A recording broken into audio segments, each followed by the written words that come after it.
Good, afternoon, Sporting Bet customers, how are you?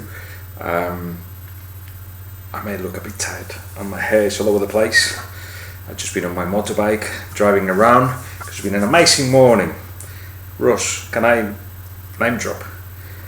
Today, I've been with Michael Laudrup, Chappie Ferrer and Chiqui Begiristain. I'm preparing a book on Pep Guardiola, his biography as a manager. And it's been an amazing day.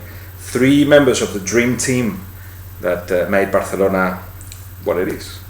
And also it comes on the back of last night, having been at the Cornellà Stadium, Cornellà Prat, I saw Espanyol qualifying to the next round of the Cup. And remember, Espanyol will be playing in the quarterfinals next week, Mirandés, which are in the second B division, 3rd tier.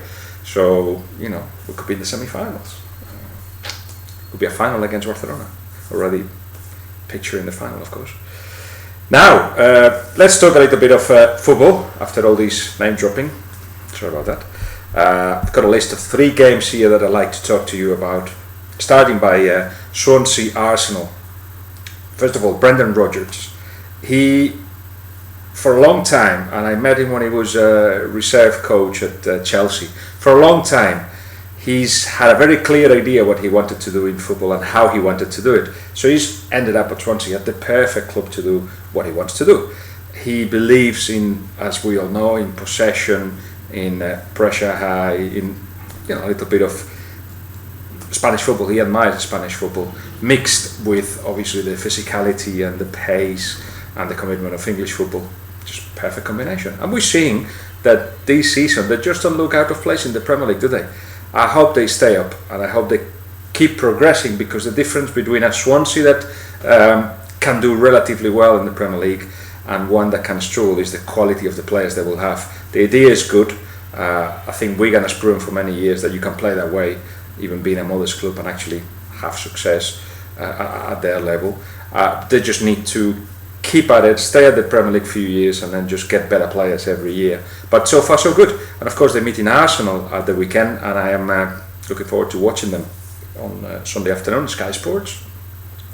And the fact that I've been looking at some of the stats, they've only lost 1 of the last 6 games. Swansea suggests that they can compete.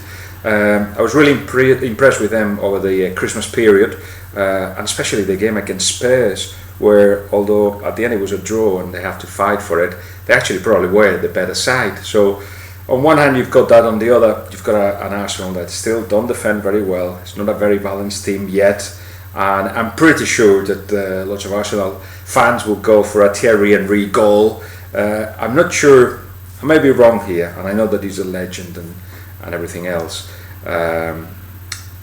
but I just wonder if his impact is going to be in certain games and not throughout the 2 months he's going to be around. So I will give Van Persie the possibility, of course, of scoring another one. It will be his 18th goal. Probably that will be a possibility. Why not? We can expect Arsenal to score, that's for certain, but I think Swansea as well, they should get on the score sheet, especially in the front of the home fans. So I think they'll be able to actually draw against Arsenal. I've got the impression they can get something out of here. If Arsenal, you take the ball of Arsenal, and Swansea are very capable of doing that, they can actually surprise them. You can imagine both scoring, maybe being a little bit of a crazy game. How about a 2-2 result, perhaps, something like that? That's what I expect anyway. We'll see. The other one, second one, is from the Premier League, is Manchester United, Bolton. And despite Bolton's poor home form, they haven't been that bad when they played away, for what I've seen. And we know that United can be, at the moment, very unpredictable. So I've been having a look at the odds. You could imagine that you can expect them to be all back in United, but you have to invest very heavily to actually get a return. And remember that United are unpredictable. So how about this? I believe Bolton have scored 14 goals away this season, and United have conceded 6 in the last 2 games.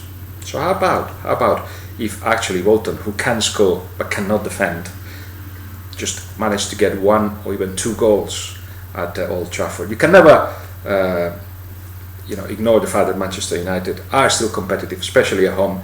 But how about if you look at the goals in this one and look at the over 2.5 goals markets and other goal scoring options? I'll go